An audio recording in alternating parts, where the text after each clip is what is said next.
Hello everybody, hope you're all doing well. My name is Steven and this is the Storytime channel.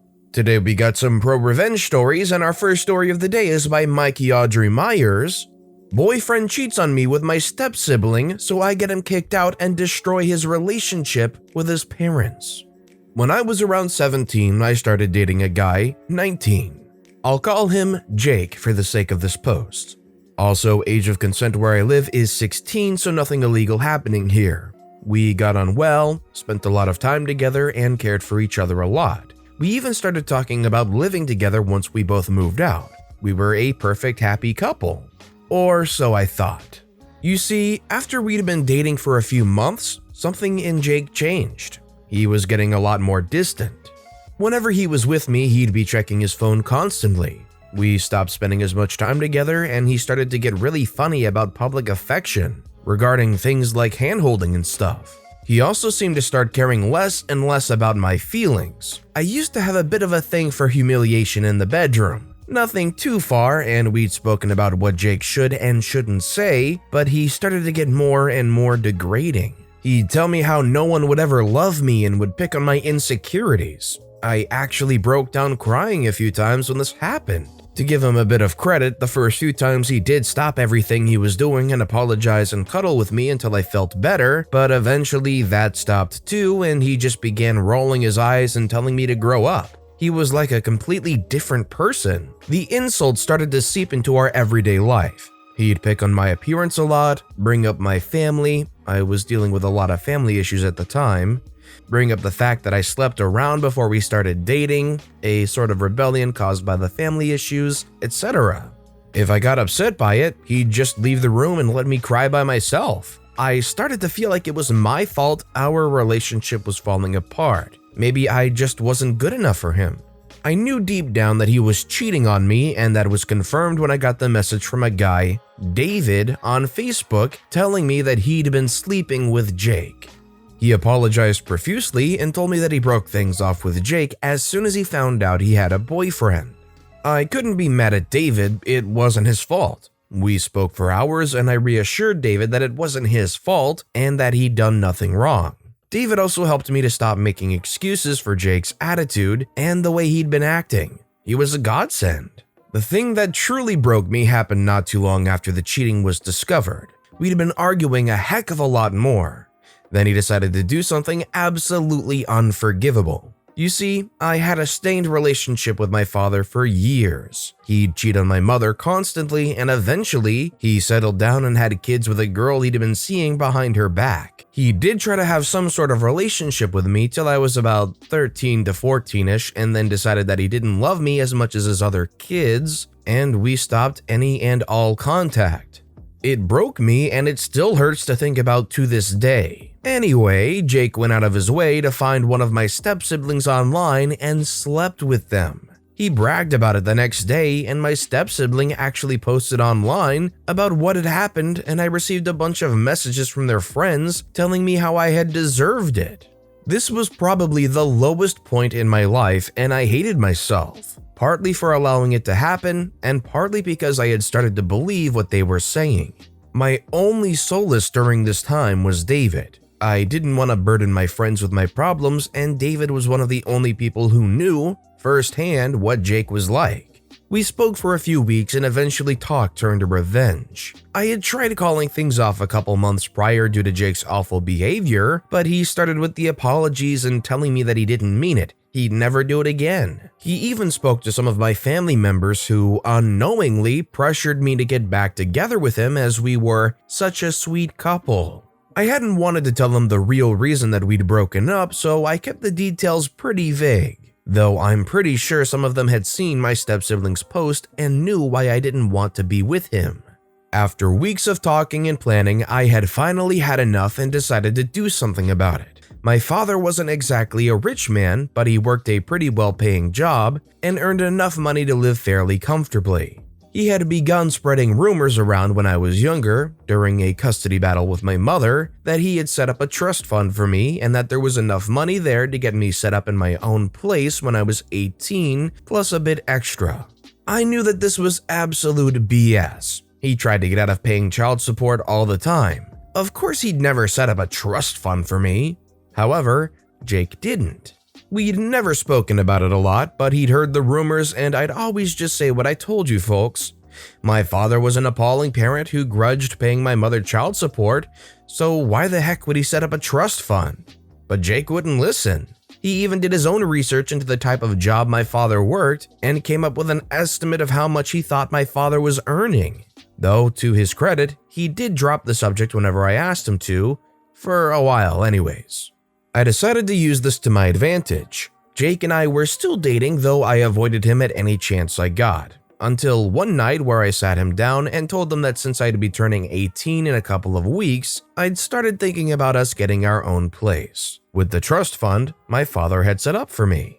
He immediately cheered up at this, and honestly I think that night was the first time in months that he'd said anything nice to me when we weren't in public or with friends and family. This very nearly made me want to call the whole thing off, but I spoke with David later that night, and he reminded me that Jake would go back to his usual degrading attitude in no time. We started looking at flats, though Jake was kind enough to let me have the final say and handle the paperwork, because how could he possibly go out and cheat on me if he had to sort out the paperwork for a flat? I was a little surprised by this, to be very honest, as I'd always thought that he'd want his name on the paperwork and everything, so I couldn't kick him out. But by this point, he'd slept with my step sibling, degraded me, smashed my self-confidence to pieces, and cheated on me regularly. I think by now he thought that I wouldn't kick him out no matter what he did. Anyways, I started taking up extra shifts at my work to try and save enough money to actually move out. Not with Jake though. Oh no. I was moving in with my friend Emma. We had both been thinking about moving out for a while anyways and thought, why not just be roommates? We found a cute little one-bedroom flat that was close to our college and work and started getting stuff sorted to move in. I also didn't want to bring any trouble to my mother's door if Jake started kicking up a fuss. Emma had no issues with clawing the face off him if need be and told me not to worry about him coming to our front door. Then came the next part of the plan. I waited till a week or so before Jake and I were supposedly moving into our own flat and stole his phone for a few minutes. He'd stopped caring about leaving his phone unattended and would sometimes flat out brag about how lucky he was to be able to sleep with whoever he wanted and come home to a little witch who'd make him dinner. So that day when he went for a shower, he wasn't all too bothered about taking his phone with him. Perfect. I went onto his phone, deleted my number from his contacts, and changed the name of his MM's contact as mine. Pleased, I went to the kitchen, smashed one of the plates. It was my mother's, but it was a cheap one from a local shop, and I did replace it as soon as possible. I left for work once everything was done. My mother had left for work a couple hours prior, so she was safe. I just needed a reason for him to get pissed off. And oh boy, did he get pissed off. His first reaction was to text me, calling me all the disgusting names under the sun. Except it wasn't me he texted, it was really his mom. I'd texted her in advance and told her that I hoped she'd forgive me, but she had to see what her son was really like. She'd never tried to defend him as much as she just hadn't known quite how bad his behavior was. She'd actually called him out a couple of times where he'd slipped up and been harsh with me when she was there. She went ape crap. I never found out exactly how their argument went as she phoned him to scream at him and call him out for his crappy behavior, finally seeing how horrible her son was. It didn't help that she'd been sent screenshots of some of the times where he admitted to cheating. She was absolutely disgusted by her son's behavior and phoned me to apologize on Jake's behalf. It wasn't her fault though. He's old enough to know how to act like a darn adult.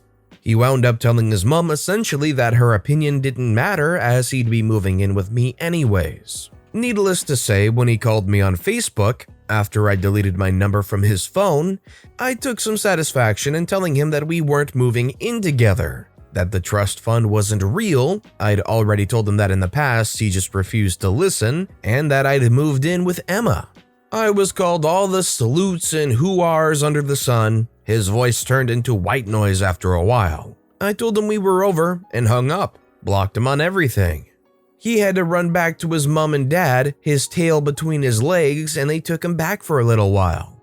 though after a bit, the arguments became too much and his parents kicked him out. He stayed with a couple of friends for a few months before he managed to get his own place. His parents, especially his mother, have not been the same with him since. I still talk to his mom on occasion. Lastly, David and I took the liberty of sending screenshots of Jake's abuse to as many of the people he'd been hooking up with as possible. A couple of sleepless nights were spent trying to track people down on Facebook. Part of it was to get back at Jake, but most of it was just to make sure that none of them got roped into a full-on relationship with him and had to deal with all the crap I'd gone through.